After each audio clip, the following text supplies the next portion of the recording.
এক ব্যক্তি উটের পিঠে একটা বোঝা চাপিয়ে দিয়েছিল। ওমর রাদিয়াল্লাহু আনহু যুগের কথা বলছে। উটের পিঠে বোঝা চাপিয়ে দিয়েছে, এই বোঝায় উট চলতে পারছে না, নুয়ে পড়ছে। ওমর রাদিয়াল্লাহু আনহুর হাতে একটা লাঠি ছিল, এই লাঠি দিয়ে সেই ব্যক্তিকে ডেকে তিনি দুটো মাইট দিলেন। দেওয়ার পরে ওই ব্যক্তি বলছে, বিআই যামবিন আমিরুল মুমিনিন, কোন পাপের কারণে আমাকে মারলেন হে আমিরুল মুমিনিন? তিনি বলছেন যে তুমি কি জানো না যে নবী সাল্লাল্লাহু আলাইহি ওয়াসাল্লাম পশু প্রাণীর অধিকার নিয়ে কথা বলেছেন? তোমার পিঠে যদি এই বোঝা চাপাতাম তুমি কি নিতে পারতে? তোমার কি এই পশু বা প্রাণীর প্রতি কোনো দয়া মনোভাব নাই? এর কোনো হক নাই তোমার কাছে? এত সূক্ষ্ম ছিল তার বিচার, এত সূক্ষ্ম ছিল।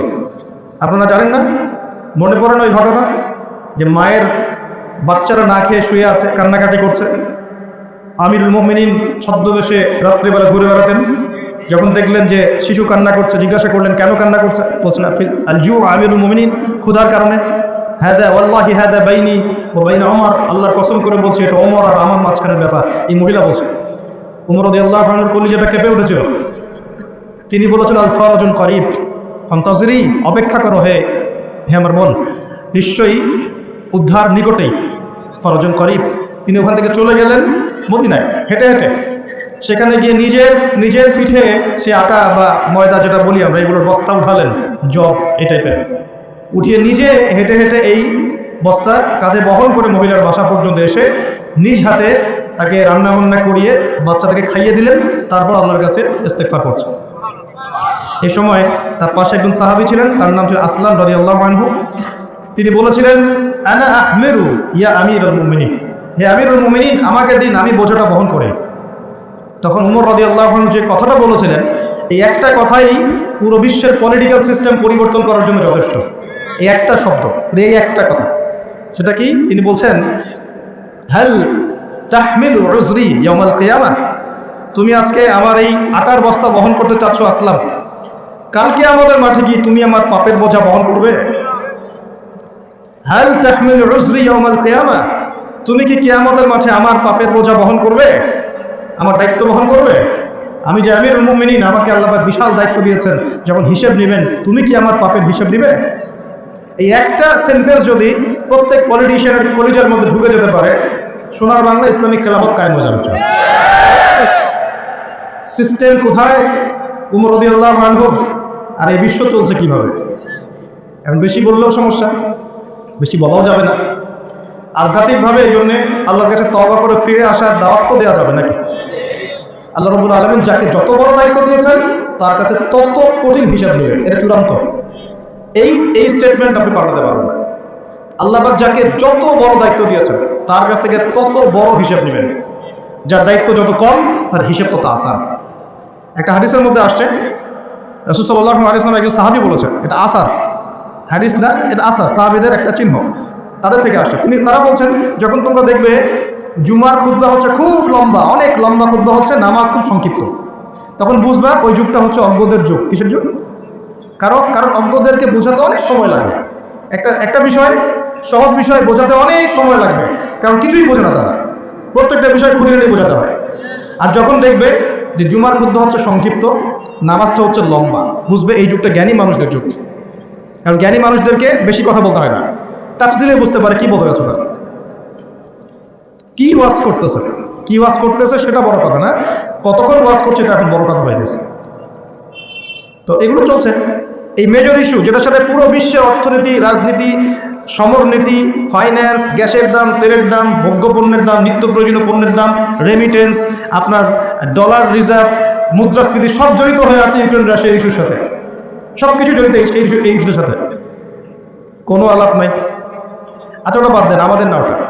এখন টাটকা ইস্যু চলছে কোরআন পুড়িয়ে দেয়া, চলছে না?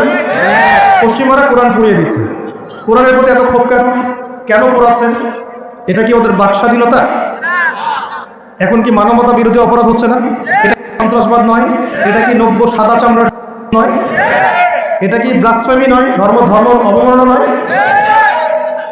এই কাজটা যদি আমরা করতাম, আমরা যদি আল্লাহ না করুক, আমরা তো করবো না, কারণ আমরা এসবে যাই না। আমাদের মধ্যে কোনো মুসলিম ভাই আল্লাহ না করুক যদি অন্য কোনো ধর্মগ্রন্থ পোড়াতো, তাহলে আপনার কি মনে হয় অবস্থা এমন থাকতো? টুটি চিপে ধরতো, কলার চিপে ধরতো। তো এখন কিছু হয় না, এখন ব্লাসফেমি হয় না, মানবতার বিরোধী অপরাধ হয় না? এটা সন্ত্রাসবাদ না? এটা জঙ্গিবাদ না? তারা যে সারা বিশ্বে প্রত্যেক মুসলিম কান্ট্রিতে লক্ষ লক্ষ মুসলিম ভাই বোনদেরকে হত্যা করছে, এটা জঙ্গিবাদ না? এটা সন্ত্রাসবাদ না? ওরা তো ছেলে ছেলেদের বিয়ে করে, নেকটা হয়ে ঘোরাফেরা করে, উলম্ব হয়ে ঘোরাফেরা করে। ওদের সমাজে এক একটা মেয়ে বিয়ের আগে 10 বার করে সেক্স করে কমপক্ষে। এক একটা ছেলে বিয়ের আগে 10-20টা মেয়ের সাথে সাতভোগ করে। ওরা আমাদেরকে শেখায় এখন সভ্যতা কাকে বলে, ওরা আমাদেরকে শেখায় জ্ঞান কীভাবে শিখতে হবে, ওরা আমাদেরকে যে মতবাদ শেখায় আমরা সেটা কাটপেস্ট করে প্রয়োগ করি। সব কিছু ওদের থেকে আসতেছে আমাদের। আমরা আমাদের গায়রত, কোরআন এবং সুন্নাহ আদর্শ হারিয়ে ফেললাম, এতই দুর্বল হয়ে গেলাম। একটা সময় মুসলিমরা পুরো বিশ্বকে নেতৃত্ব দিত। মানে আমরা যদি বিশ্বের কোনো দেশকে বলতাম ওঠো, ওরা উঠতো, বসতো, বলতে বসো, বসতো।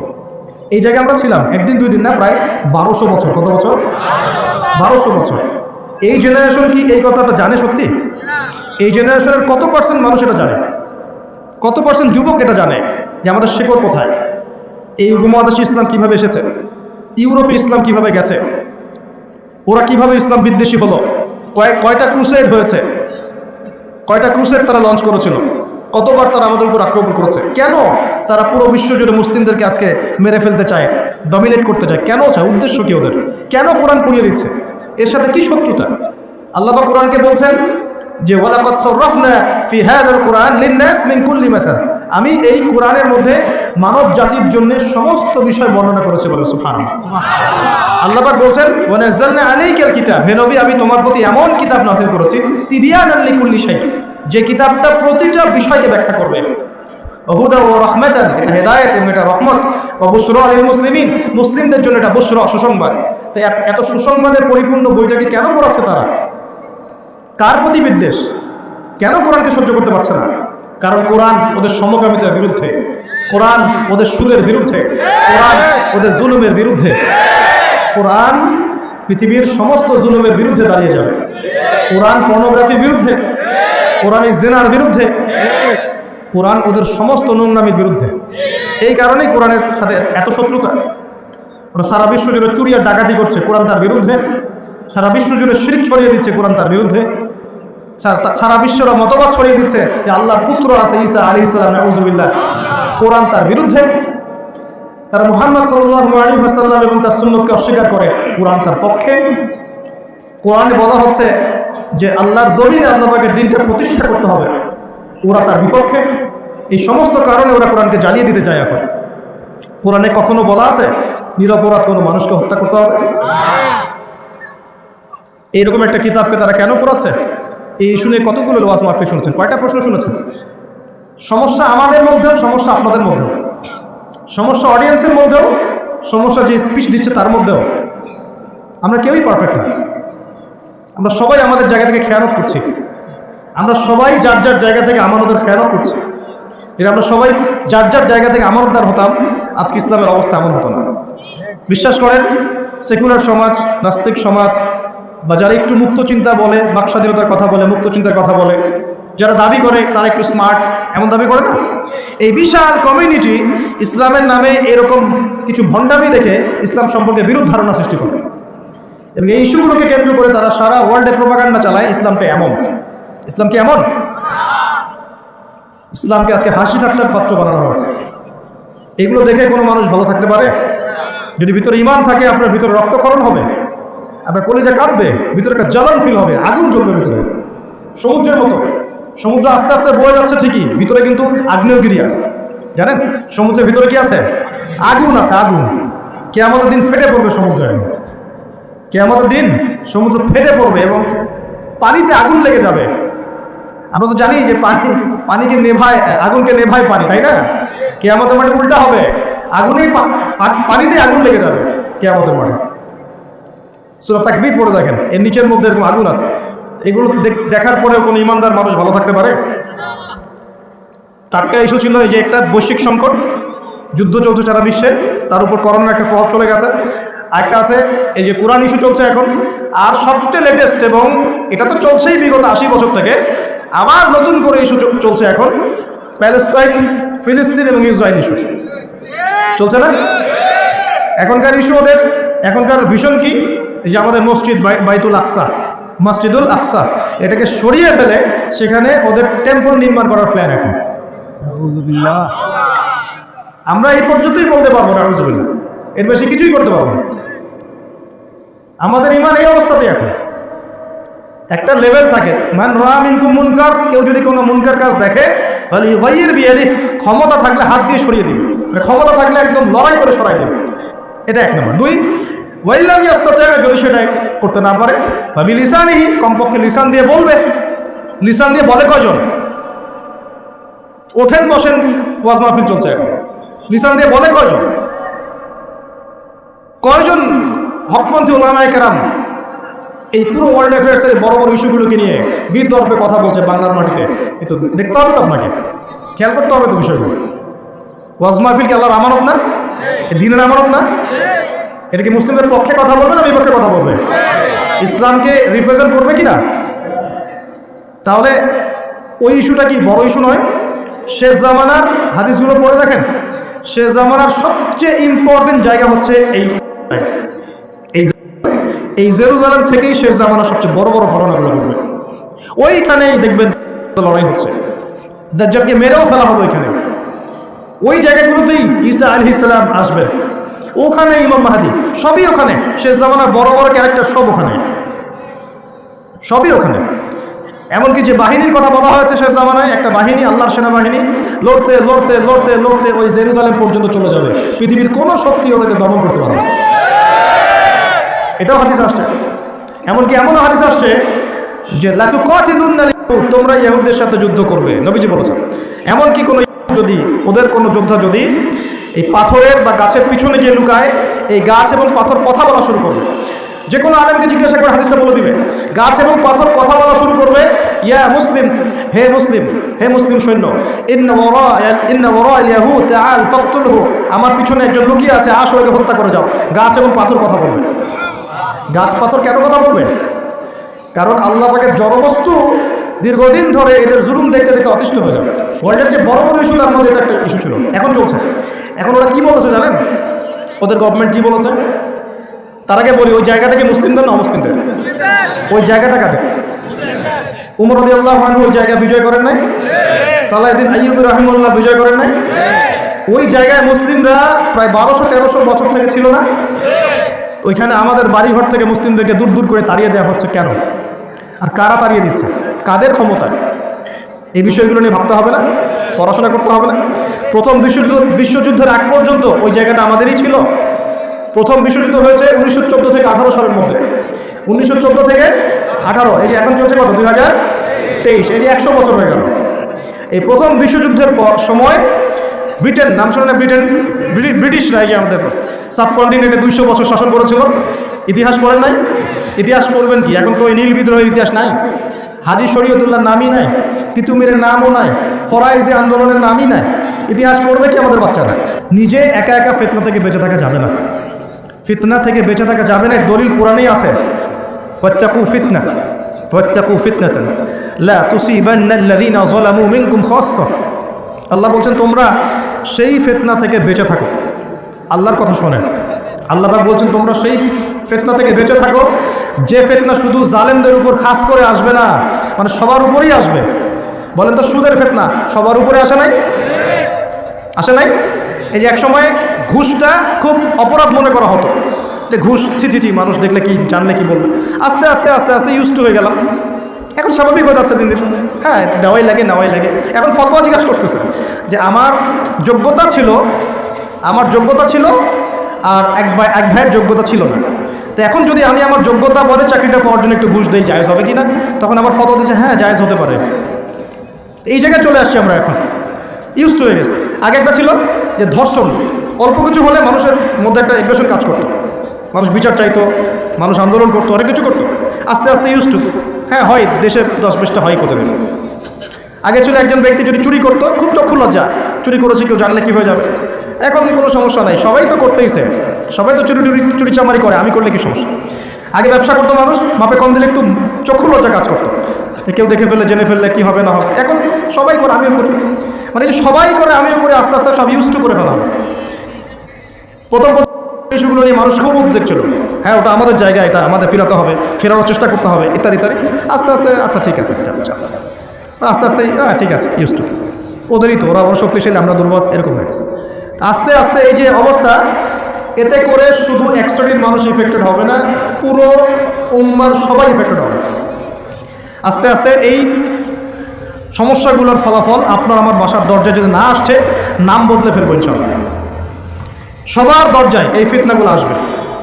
এখন আমি একটা হাদিস শুধু আপনাদেরকে বলবো আজকে। এই একটা হাদিস থেকে আমি আলোচনা গুটিয়েও নিব এবং শেষের দিকে আমি কিছু স্পেশাল নসিহত করবো আগামী রমজানের জন্য। কিসের জন্য? মনে আছে রমজানের কথা? এতটুকু যে আলোচনা শুনলেন তাতে একটা জিনিস আপনার কাছে স্পষ্ট, যে পুরো বিশ্বের প্রেক্ষাপট কিন্তু ভালো না এবং মুসলিমদের অনুকূলে না। এই জায়গায় নাকে তেল দিয়ে সবাই ঘুমিয়ে যাওয়ার ইবাদত করবে এই সুযোগটা নাই। এখন প্রথমে জ্ঞান অর্জন করতে হবে। কী করতে হবে? জ্ঞান অর্জন, তারপর সচেতনতা, তারপর বেশি বেশি আমল করা, নিজের হায়াতটাকে মূল্যায়ন করা। এরপর দরকার হবে আমার পরিবারটাকে আগে ঠিক করা। কী করা? আগে পরিবার ঠিক করা, নিজের পরিবারের জিম্মাদারি আগে, তারপরে আমার রিজিকের সোর্সটাকে হালাল করে তোলা। এরপরে আমি আমার সাধ্যমতো সৎ কাজে আদেশ করব, অসৎ কাজে নিষেধ করব এবং উম্মার মধ্যে বিভক্তি বাড়াবো না, ফিতনা বাড়াবো না, বরং সাধ্য থাকলে, ক্ষমতা থাকলে আমি এখানে প্রবলেম সলভ করার চেষ্টা করব। আর আমরা আপোষে একটা কান্ট্রির মধ্যে একে অপরের সাথে লড়াই সংঘাতে যাব না। যদি যাই তাহলে কি হবে? উভয়ের মাঝখানে ইউনিটি নষ্ট হয়ে যাবে, আমাদের শক্তি কমে যাবে, হাওয়া বেরিয়ে যাবে, যা ভালো আছে ওইটাও থাকবে না। আল্লাহ পাক আমাদের সবাইকে কথাগুলো একটু বোঝার তৌফিক দেন। সর্বপ্রথম আল্লাহর কাছে দোয়া করে আল্লাহ পাক যেন আমাদের সবাইকে জানা অনুযায়ী আমল করার তৌফিক দান করেন এবং আমি যা বলছি তার উপর আগে আমাকে আমল করার তৌফিক দান করেন এবং আপনাদের মধ্যে যারা বুদ্ধিদীপ্ত মানুষ তাদের কলমের মধ্যে কথাগুলো আল্লাহ পাক পৌঁছে দেন। একজন মানুষও যদি পুরো বিষয়গুলো বুঝতে পারে এবং তার দ্বারা যদি আগামীতে কোনো খেদমত হয়, আমি সফল ইনশাআল্লাহ। আমরা সফল। আমরা প্রত্যেকটা জায়গায় যদি একটা করে দিনের মার্কাজ প্রতিষ্ঠান গড়ে তুলি, প্রত্যেক জেলায় যদি একটা করেও এমন আলেম তৈরি হয়, একজন করেও, যে কোরআন সুন্নাহর জ্ঞানকে দিয়ে ওয়ার্ল্ডকে চ্যালেঞ্জ করতে পারে, আমরা সফল ইনশাআল্লাহ। এটাই যথেষ্ট। একজন। ইমাম বুখারী রাহিমাহুল্লাহ এর ওস্তাদ বলতেন যে আমার এই দার্সের মধ্যে যদি এমন একজন ব্যক্তি বের হয় যে নবীর হাদিসগুলোকে মানে সহি জয়ীফ জাল এগুলোকে বাছাই করে সহিগুলোকে আলাদা করে ফেলবে, হ্যাঁ, আমার আজকের দার্স সফল। ইমাম বুখারী রাহিমাহুল্লাহর কলবে কলিজায় এই কথাটা এত দাগ কেটেছিল যে তিনি পরবর্তীতে সেই ছাত্র হয়ে দেখিয়েছেন। একজনই যথেষ্ট। ভালো নেতা একজন যথেষ্ট, তাই না? উমর রাদিয়াল্লাহু আনহু কয়জন ছিলেন? একজন না দুজন? আবু বকর কয়জন হয়েছে? উসমান কয়জন হয়েছে? আলী ইবনে আবি তালেব কয়জন? একজন যথেষ্ট। একজন কি পাওয়া যাবে আজকে ইনশাআল্লাহ? এই কথাগুলো বুঝবে এবং আমল করবে, অনেক জ্ঞান অর্জন করবে ইনশাআল্লাহ, আমল করবে, পরিবার করবে, হালাল খাবে এবং সুন্নতের উপর থাকবে, সত্যটাকে সত্য বলে স্পষ্ট করবে, কাউকে ভয় করবে না, মিথ্যাকে মিথ্যা বলে স্পষ্ট করবে, কাউকে ভয় করবে না, ফিতনা বাড়াবে না, কমানোর চেষ্টা করবে, ব্যক্তিত্বশীল হবে, ইসলামকে হাসি ঠাট্টার পাত্র বানাবে না, ব্যক্তিত্ব সম্পন্ন হবে এবং ইনশাআল্লাহ তাআলা সারা জীবনের লক্ষ্য স্থির করবে যে আমার জীবনের লক্ষ্য হচ্ছে আল্লাহর দিনকে প্রচার করা, প্রসার ঘটানো, প্রতিষ্ঠার চেষ্টা করা। একজন পাওয়া যাবে ইনশাআল্লাহ? কে রাজি আছেন বলেন? বাকিরা রাজি নাই? আচ্ছা, আলহামদুলিল্লাহ, আল্লাহ পাক কবুল করুন বলি আমি। বিসমিল্লাহির রহমানির রহিম। এবার হাদিসটা শুনেন। নবী সাল্লাল্লাহু আলাইহি ওয়াসাল্লাম বলেছেন, বলেন সাল্লাল্লাহু আলাইহি ওয়াসাল্লাম, নবী সাল্লাল্লাহু আলাইহি ওয়াসাল্লাম বলেছেন সাবআতুন, 7 শ্রেণীর মানুষ আছে। কয় শ্রেণী? আমার সাথে একটু মনোযোগ দেন, এটা আমাদের লেকচারের মূল জায়গা। 7 শ্রেণীর মানুষ আছে। কত শ্রেণী? সাবআতুন ইউজিল্লুহুমুল্লাহু তাআলা ফি জিল্লিহি, আল্লাহ পাক এই 7 শ্রেণীকে আল্লাহর ছায়ায় ছায়া দিবেন, মানে আল্লাহ পাকের আরশের ছায়ায় ছায়া দিবেন, ইয়াউমা লা জিল্লা ইল্লা জিল্লুহ, যেদিন এই ছায়া ছাড়া অন্য কোনো ছায়া থাকবে না। বলেন সুবহানাল্লাহ। কত শ্রেণী? আমি জানি হাদিসটা আপনারা আগেও শুনেছেন, তা আজকে নতুনভাবে শেখেন। কয় শ্রেণী? 7 শ্রেণী। কোথায় ছায়া পাবে? আরশের ছায়া। ওই দিন অন্য কোনো ছায়া থাকবে না। এই ছায়া ছায়া পাবে মানে সে কি জান্নাতি না জাহান্নামী? তার কোনো টেনশন হবে? কোনো হিসাব নিকাশের টেনশন, কোনো ভয়, কোনো কিয়ামতের বিভীষিকা কিচ্ছু নাই। একদম সুকুন, ইতমিনাল, একদম নিরাপদ। আচ্ছা, 1 নাম্বার, আগে সিরিয়াল ওয়াইজ বলি তারপরে আপনাকে বোঝাচ্ছি। 1 নাম্বার হচ্ছেন ইমামুল আদিল। কি নাম? ইমামুল আদিল, মানে ন্যায়পরায়ণ শাসক। ন্যায়পরায়ণ শাসক রাষ্ট্রের শাসক হতে পারে, সমাজের হতে পারে, পরিবারেরও হতে পারে।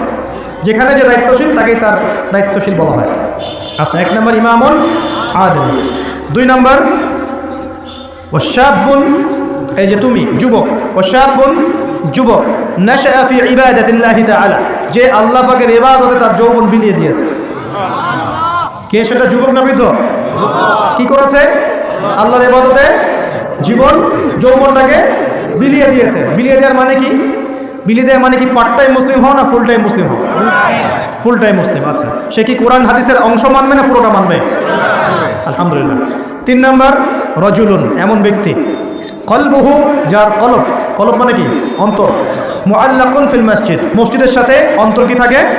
ঝুলে থাকে। এটা কি সত্যি সত্যি কলিজা ঝুলে থাকে না টান? কি বোঝানো হচ্ছে? মসজিদের সাথে কি টান? ওই যে মোবাইল ফোনের সাথে যেমন হয়েছে আর কি, এখন ওইটাই হয়েছে না মোবাইলের সাথে।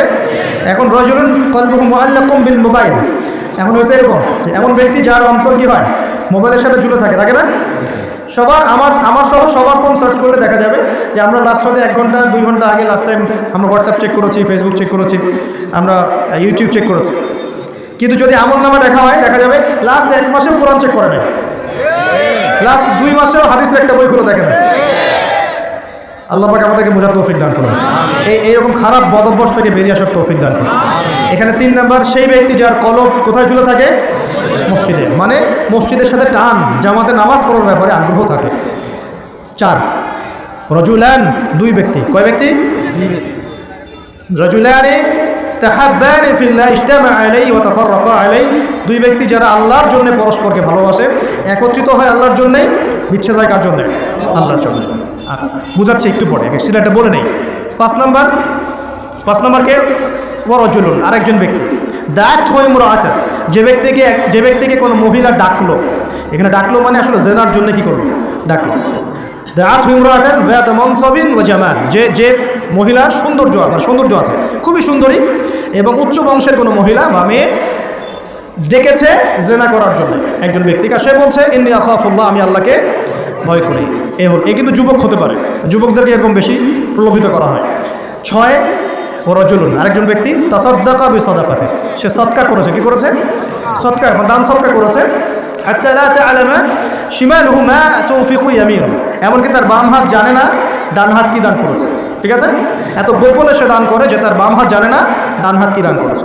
আর 7 নাম্বার রজুলুন যাকারাল্লাহ খালিয়ান, যে ব্যক্তি আল্লাহকে ডাকে, খালিয়ান মানে গোপনে, নীরবে, নিভৃতে, একাকী আল্লাহকে ডাকে। ফায়াদাত আইনাহু, তার চোখ দিয়ে টপটপ করে পানি পড়তে থাকে। কয় শ্রেণী? 7 শ্রেণী। এবার বোঝেন, এটা বোঝার আগে একটু আকাশের দিকে তাকাবেন আজকে বাসায় গিয়ে, বা যেদিন আকাশে ভরপুর তারা উঠবে সেদিন দেখবেন। আকাশের তারা দেখেছেন কখনো? এখন তো সময় নেই, এগুলো মানুষ ব্যস্ত, আকাশের তারা দেখার সময় নেই। আল্লাহ পাক সূরা মুলক পড়তে বলেছেন রাত্রেবেলা, তাই না? সূরা মুলক পড়তে বলেছেন কখন? রাতের বেলা, পড়লে কবরের আযাব থেকে বেঁচে থাকবেন ইনশাআল্লাহ। আর ওই সূরাতেই দেখবেন প্রথম পৃষ্ঠাতেই আছে এই মহাকাশ তারকার কথা। আল্লাহ বলছেন তারা দেখো, তারা দেখো, তারার দিকে তাকাও, আল্লাহর সৃষ্টির দিকে তাকাও, দেখো যে তোমাদের এই আল্লাহর সৃষ্টির মধ্যে তোমরা কোনো খুঁত বের করতে পারো কিনা, দেখো, তাকাই দেখো, বারবার দৃষ্টি ফিরাও, তোমার দৃষ্টি ব্যর্থ হয়ে ফিরে আসবে। সুবহানাল্লাহ। রাতে সূরা মুলক পড়তে বলেছেন, আর তারা কখন ওঠে? আর সেই তারার কথা এই সূরাতেই আছে। মেলাতে পারছেন? সুবহানাল্লাহ। চিন্তা করেছেন? এখন এখান থেকে হাদিসে আসতেছে, আকাশের তারাগুলো দেখবেন, দেখে মনে হবে যে হয়তো বিক্ষিপ্ত হয়ে আছে, আসলে বিক্ষিপ্ত না। প্রত্যেকটা তারার সাথে প্রত্যেকটা তারার একটা গাণিতিক মিল আছে, এটা জ্যামিতিক মিল আছে। তোমরা কি জ্যামিতি পড়ছো না? ত্রিকোণমিতি, পরিমিতি এগুলো পড়ছো না? দেখবা তারা থেকে তারা তুমি চমৎকার কিছু শেপ এবং ম্যাথামেটিক্যাল ফাংশন বের করতে পারো। দূরত্ব, ডিস্টেন্স, এক তারা থেকে আরেক তারার ডিস্টেন্স, ওই থেকে আরেকটা ডিস্টেন্স, আরেকটা থেকে আরেকটা ডিস্টেন্স, সেম পাবা, সমান পাবা, চোখ দিয়ে দেখতে পারবা। তুমি ছোট পরিসরেও দেখতে পারবা যে তারাগুলোর মধ্যে একটা গাণিতিক মিল আছে। আর চোখটাকে যদি বড় করো, আকাশটাকে আরও বড় করো, দেখবা বড় পরিসরেও দেখতে পারবা। ঠিক যেমন কোরআনের সূরাগুলো এবং হাদিসগুলোকে যদি, এবং কোরআনের সূরাগুলোকে, আয়াতগুলোকে যদি এভাবে তারার মতো করে মেলানো যায়, একটার সাথে আরেকটা, হেদায়েত খুঁজে পাওয়া যায়। কি পাওয়া যায়? ঠিক একইভাবে হাদিসগুলোকে যদি একটার সাথে একটা মেলানো হয়, তখন একটা সুন্দর হেদায়েত বের হয়ে আসে।